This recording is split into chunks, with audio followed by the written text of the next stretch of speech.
Kadang, hidup berubah bukan dalam hitungan tahun, tapi dalam satu detik. Detik ketika tubuhku terpental ke aspal. Detik ketika dokter berkata, aku mungkin tidak bisa berjalan lagi. Dan detik ketika aku melihat suamiku, lelaki yang kuberi seluruh hidupku, justru menggenggam tangan perempuan lain saat aku hampir mati. Di saat aku berjuang memindahkan satu jari kakiku saja, ia sibuk mencumbui kebahagiaannya sendiri. Dan yang lebih menyakitkan, bukan karena aku lumpuh, tapi karena aku sadar baginya aku bukan lagi istri. Aku hanya beban yang menunggu untuk dibuang. Namun satu hal tidak ia tahu.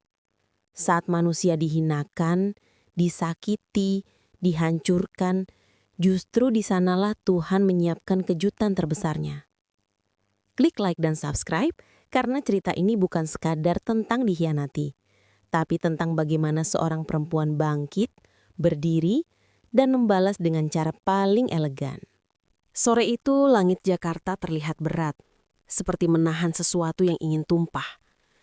Aku baru saja pulang dari kerja dengan langkah pelan, karena tubuhku terasa lelah. Di perempatan dekat rumah, suara klakson panjang memecah udara. Sekejap kemudian, cahaya lampu mobil menyilaukan mataku, dan semuanya terjadi terlalu cepat.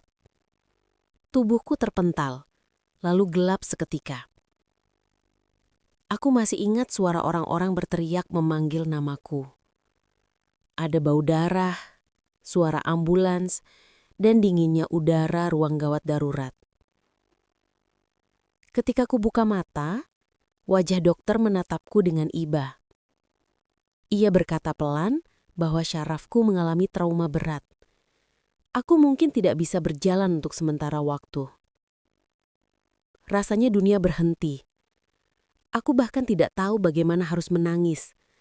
Yang kupikirkan hanya satu. Bagaimana reaksi suamiku, Ardi? Ia datang 1 jam kemudian. Langkahnya cepat, tapi tatapannya tidak selebar yang aku bayangkan. Ada sesuatu yang kosong di matanya. Syukurlah kamu selamat, katanya singkat. Tapi suaranya datar, seperti tidak benar-benar lega. Malam itu aku hanya memandangi langit-langit kamar rawat. Aku lumpuh dari pinggang ke bawah. Tanganku bergetar, bukan karena sakit, tapi karena takut menghadapi masa depan yang baru saja berubah total. Dan entah kenapa, aku merasa ada jarak aneh antara aku dan Ardi. Jarak yang belum bisa kujelaskan, tapi terasa begitu nyata. Aku tidak tahu.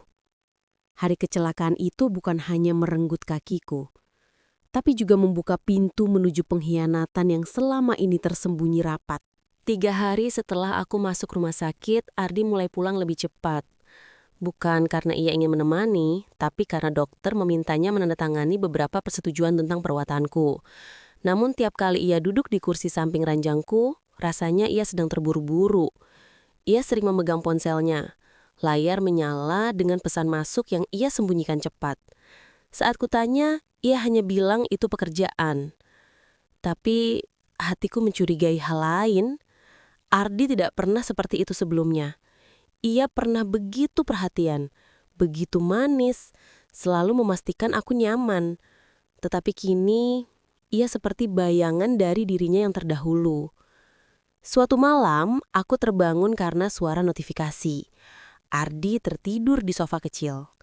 Ponselnya terjatuh. Di layar muncul nama seorang perempuan, Maya. Pesannya singkat tapi menohok. Aku rindu kamu. Dadaku terasa diremas. Aku ingin menyangkal, ingin percaya bahwa itu hanya teman. Namun kata rindu bukan kata yang biasa ditulis oleh rekan kerja. Aku memejamkan mata lama sekali, berharap ketika ku buka, semuanya hanya mimpi buruk. Sejak hari itu, Ardi semakin sulit ditebak. Ia bilang ingin istirahat di rumah, tapi malamnya pulang terlalu larut. Aku masih terbaring kaku, tak bisa mengejarnya, tak bisa memastikan apapun. Yang bisa kulakukan hanya menatap pintu kamar setiap malam, berharap ia masuk dan duduk di sampingku, seperti dulu. Tetapi yang datang hanya sunyi. Sunyi yang perlahan mengiris sedikit demi sedikit keyakinanku. Seminggu setelah kecelakaan, aku diizinkan pulang. Dengan kursi roda, aku dibantu pulang oleh Ardi. Saat ia hendak mengangkat tasnya dari mobil, aku mencium aroma parfum yang asing. Wangi lembut namun mewah, aroma yang tak pernah kupakai. Aroma apa ini? Tanyaku pelan. Ardi tampak terkejut sesaat, lalu tersenyum tipis. Parfum kantor, mungkin dari ruangan lain? Jawabannya terdengar terburu-buru. Ada kegugupan yang ia sembunyikan. Aku tidak menegaskan lagi. Tubuhku masih lemah, dan aku tidak ingin bertengkar. Tapi sejak hari itu, aroma yang sama sering menempel di bajunya. Seolah ada seseorang yang selalu berada begitu dekat dengannya. Di rumah, aku menghabiskan waktu dengan belajar menerima keterbatasan baru. Aku tidak bisa ke kamar mandi sendiri, tidak bisa berdiri, tidak bisa memasak. Rasanya aku berubah jadi beban walau aku tidak pernah meminta keadaan ini. Ardi semakin jarang berada di rumah. Ia pulang hanya untuk tidur. Itu pun tanpa menyapaku terlalu lama. Hatinya seperti sudah pergi jauh. Dan aku terjebak di kursi roda dengan perasaan yang semakin retak. Malam demi malam, aku mulai bertanya pada diriku sendiri. Apakah kecelakaanku membuat Ardi hilang hormat padaku? Atau apakah ia sudah menemukan tempat lain untuk mencurahkan perhatian? Hari-hari berikutnya terasa berat. Ardi semakin dingin, bahkan jarang menatap mataku. Suatu sore, aku hampir jatuh dari kursi roda ketika hendak mengambil air di dapur. Untung ada Pak Dharma, tetangga sebelah rumah yang muncul dan memapahku. Beliau pria tua pensiunan guru. Wajahnya keriput, tapi hatinya hangat. Ia sering mampir hanya untuk memastikan aku baik-baik saja. Bahkan, kadang membawakan masakan istrinya yang sudah meninggal bertahun lalu. "Ardi sibuk ya?" tanya beliau suatu hari. Aku hanya tersenyum hambar. "Iya, katanya banyak kerjaan." Padahal aku tahu ia lebih sering sibuk dengan ponselnya. Dan bau parfum asing itu masih mengikuti kemanapun ia pergi. Pak Dharma mulai mengajariku beberapa latihan sederhana agar aku bisa menggerakkan kakiku sedikit demi sedikit. Ia bilang syaraf manusia punya keajaiban. Kalau terus dilatih, ada peluang pulih. Aku mulai merasa lebih hidup ketika menjalani latihan itu. Ada harapan kecil yang tumbuh. Namun, setiap kali Ardi pulang tanpa senyum, harapan itu kembali diremukkan. Suatu malam, Ardi pulang pukul 1. Wangi parfum itu begitu kuat. Ia bahkan tidak mencoba menyembunyikannya. Dan di saat aku ingin bertanya, ia hanya melemparkan tas dan langsung ke kamar mandi. Aku duduk diam di ruang tamu, menatap pintu kamar mandi yang tertutup rapat. Hati kecilku berkata, ada sesuatu yang sedang ia tutupi. Sesuatu yang lebih besar dari sekadar parfum itu. Pagi itu, Ardi bangun terburu-buru. Ponselnya bergetar terus. Ia menerima telepon itu sambil menjauhiku melangkah ke teras rumah. Aku tidak bisa berdiri, tapi aku bisa mendengar sedikit dari apa yang ia bicarakan. Suaranya rendah, tapi terdengar jelas. "Iya sayang, nanti malam aku datang," katanya. Sayang, kata itu menghantamku keras. Siang itu, tanpa sengaja aku menemukan struk hotel di jaketnya. Hotel mewah di pusat kota. Dengan nama yang tertulis sebagai pemesan, Ardi. Dan di bawahnya ada catatan tangan kecil, tulisan perempuan. Malam kita sempurna. Aku terdiam lama sekali, jantungku serasa berhenti berdetak. Nama Maya muncul di pikiranku. Aroma parfum itu, sikapnya yang berubah, Semua potongan itu kini menyatu. Ardi berselingkuh. Air mataku jatuh begitu saja. Aku ingin marah, ingin menjerit, tapi tubuhku tidak sanggup berdiri. Yang bisa kulakukan hanya menangis tanpa suara. Sore itu, Pak Dharma datang dan melihat mataku bengkak. Beliau tidak bertanya banyak, hanya duduk di sampingku dan berkata, "Kadang, manusia yang kita cintai justru yang pertama kali meninggalkan saat kita rapuh." Kata-katanya menusuk, tapi juga membuka kesadaranku. Aku harus kuat, aku harus bertahan. Walaupun hatiku sedang kacau, aku mulai tahu bahwa Ardi tidak lagi berada di pihakku. Malam itu aku tidak bisa tidur. Rasanya udara rumah sangat dingin, meski jendela tertutup. Ardi pulang larut. Lebih larut dari biasanya. Begitu masuk rumah, ia langsung menuju kamar mandi tanpa menyapaku. Ponselnya tergeletak di meja. Biasanya ia sangat menjaga benda itu, seolah di dalamnya ada sebuah kerajaan rahasia. Tapi malam itu ia terlalu buru-buru, mungkin lupa, atau mungkin terlalu percaya diri bahwa aku tidak akan bisa mengambilnya. Ponsel itu bergetar. Nama di layar muncul jelas, Maya. Tanganku gemetar ketika meraihnya. Aku tidak berniat membuka apapun, tapi panggilan itu tersambung dengan sendirinya karena ponselnya berada dalam mode otomatis. "Sayang, kamu jadi cek anak itu.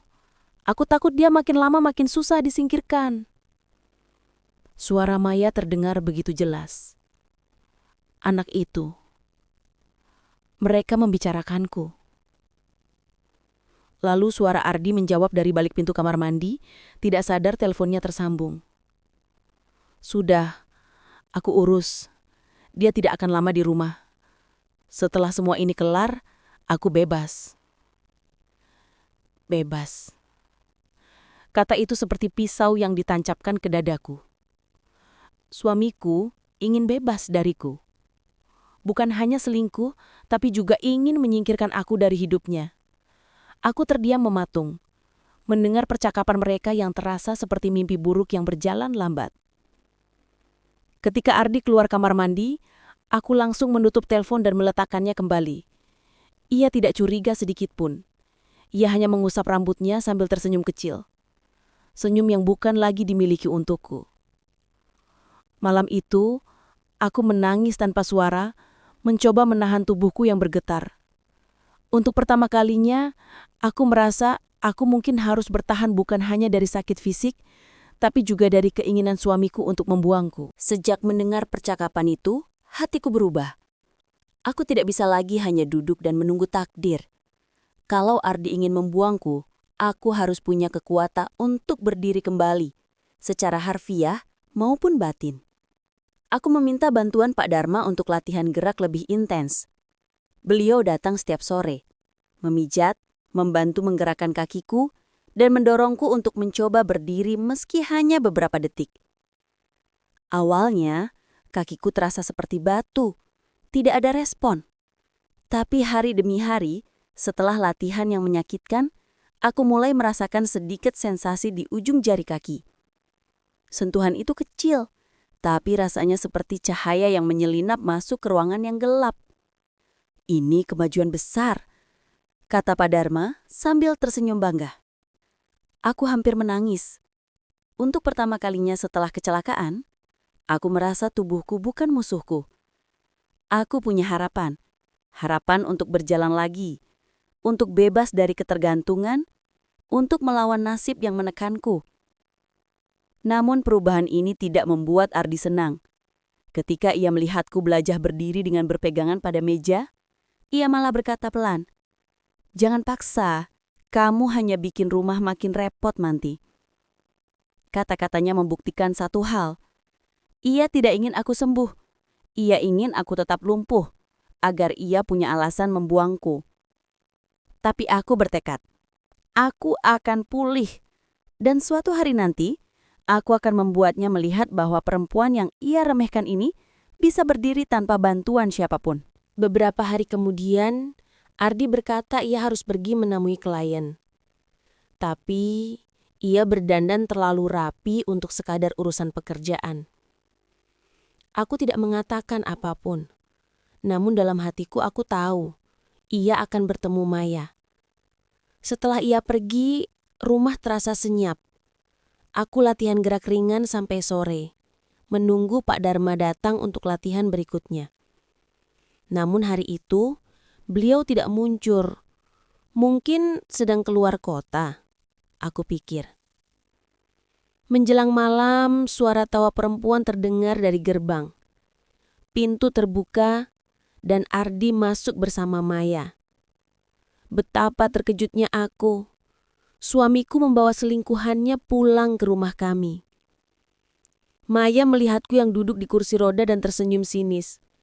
"Oh, ini istrinya. Kasihan sekali." Ardi hanya diam, tidak menegur Maya, tidak membela aku. Bahkan terlihat nyaman dengan kehadiran perempuan itu di rumah kami. Maya melangkah ke ruang tamu dan duduk di sofa, seolah rumah ini miliknya. Ia memandangku dari ujung rambut hingga ujung kaki, seperti menilai barang rusak. "Aku tidak tahu kamu separah ini," katanya sambil tertawa kecil. Pantas Ardi stres. Dadaku panas. Air mataku menetes. Tapi aku berusaha tegar. Aku tidak ingin mereka puas melihatku hancur. Ardi memandangku sebentar lalu berkata, "Jangan dramatis. Maya hanya mampir sebentar." Mampir? Di rumahku sendiri. Malam itu Maya duduk di ruang tamu sambil menonton televisi. Sementara aku dipaksa Ardi untuk pindah ke ruang tamu kecil karena katanya Maya butuh privasi. Di saat aku sedang terpuruk, mereka tertawa bersama. Suara itu terus menggema di kepalaku, dan aku bersumpah dalam hati, suatu hari nanti aku tidak akan lagi berada di posisi ini. Besok paginya, Ardi semakin terang-terangan menunjukkan bahwa rumah ini bukan lagi tempatku. Ia mulai memindahkan beberapa barangku ke kamar kecil di dekat dapur. Ia bilang aku butuh ruangan sendiri agar tidak mengganggu Maya kalau Maya ingin datang. Padahal ini rumahku, rumah yang kubersihkan, rumah yang kuisi dengan cinta selama bertahun-tahun. Maya datang lagi 2 hari kemudian. Kali ini membawa koper kecil. Aku tahu apa artinya. Maya berencana menginap. Ardi bahkan tidak menutup pintu kamar ketika Maya masuk. Mereka sibuk tertawa. Sementara aku duduk sendirian di ruang sempit yang pengap. Saat malam tiba, aku mendengar suara mereka dari kamar. Suara itu bukan sekadar tawa. Suara itu adalah bukti bahwa aku benar-benar digeser dari hidup Ardi. Dadaku seperti diremukkan. Tengah malam, Ardi keluar kamar dan melihatku masih terjaga. Ia hanya berkata, "Kamu harus bisa terima keadaan. Kamu tidak bisa memenuhi kebutuhanku sekarang." Kebutuhannya? Seolah aku hanyalah perabot rusak yang tidak lagi berguna. Aku mengangguk pelan, bukan karena setuju, tapi karena aku terlalu lelah untuk berdebat. Dalam hati aku tahu sesuatu akan segera berubah. Entah Ardi yang mengusirku, atau aku yang pergi. Tapi jelas, rumah ini bukan untukku lagi. Pagi itu, aku menerima telepon dari notaris yang tidak kukenal. Ia memberitahuku bahwa tanah peninggalan almarhum ayahku yang berada di kampung sedang ditawarkan kepada perusahaan besar dengan nilai yang tidak pernah terbayangkan. Tanah itu selama ini kubiarkan saja, karena jauh dan tidak banyak yang bisa kulakukan. Namun kini, nilainya mencapai miliaran. Aku terdiam lama, tidak percaya dengan keberuntungan ini. Notaris itu berkata pembayaran bisa dilakukan dalam waktu dekat dan semua dokumen atas nama diriku. Ardi tidak pernah tahu tentang tanah itu. Tidak pernah sekalipun aku ceritakan, karena aku pikir tidak penting. Tapi kini, tanah itu menjadi harapan besar. pintu keluar dari penderitaan yang Ardi berikan. Hari itu juga, notaris mengirimkan salinan dokumen ke emailku. Aku memeriksanya dengan hati bergetar. Semua legal, semua nyata. Di saat Ardi ingin membuangku, semesta justru memberiku jalan untuk bangkit. Dan aku tahu, aku harus merahasiakan ini sampai saat yang tepat. Malam itu, ketika Ardi pulang bersama Maya, mereka meledekku karena aku masih duduk di kursi roda. Tapi dalam hati, aku tersenyum. Untuk pertama kali dalam waktu lama, aku punya kekuatan. Kekuatan yang tidak mereka tahu. Hari yang kutakutkan akhirnya datang. Sore itu, Ardi berdiri di depanku dengan wajah tanpa emosi.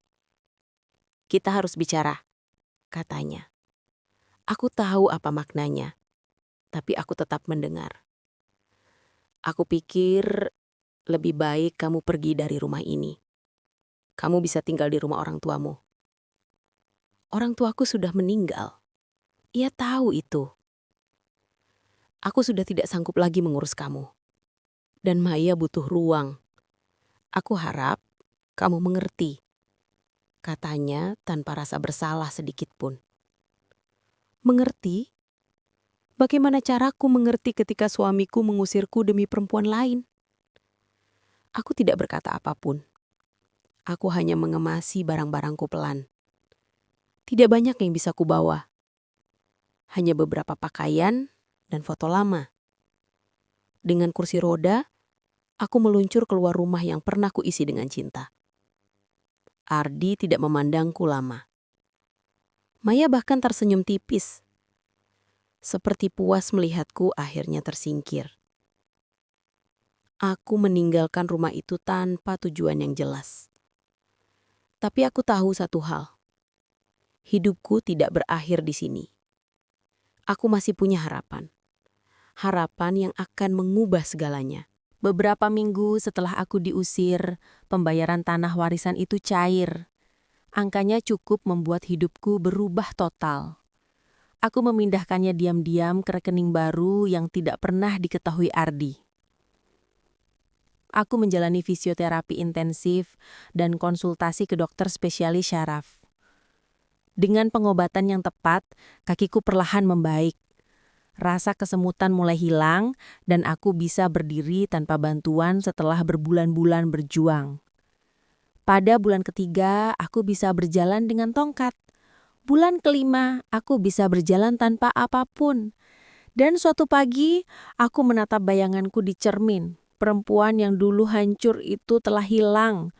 Yang tersisa adalah aku yang baru. Lebih kuat, lebih dalam, dan lebih berani. Sementara itu, kabar tentang Ardi tersebar lewat tetangga. Ternyata, Maya bukan perempuan sembarangan. Ia menggunakan Ardi untuk mengambil uangnya, lalu membuang Ardi setelah uang itu habis.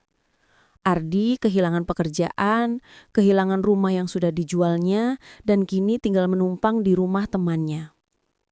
Takdir benar-benar berputar. Suatu sore ketika aku sedang berjalan pulang dari supermarket, Ardi muncul di depanku. Rambutnya kusut, wajahnya menua puluhan tahun dalam beberapa bulan. Ia menangis ketika melihatku. Aku minta maaf, aku salah. Aku mohon, beri aku kesempatan kedua. Aku menatapnya lama. Dulu aku mungkin akan luluh. Tapi sekarang, aku sudah bukan perempuan yang ia injak-injak lagi. "Ardi," kataku pelan. "Saat aku lumpuh, kamu membuangku.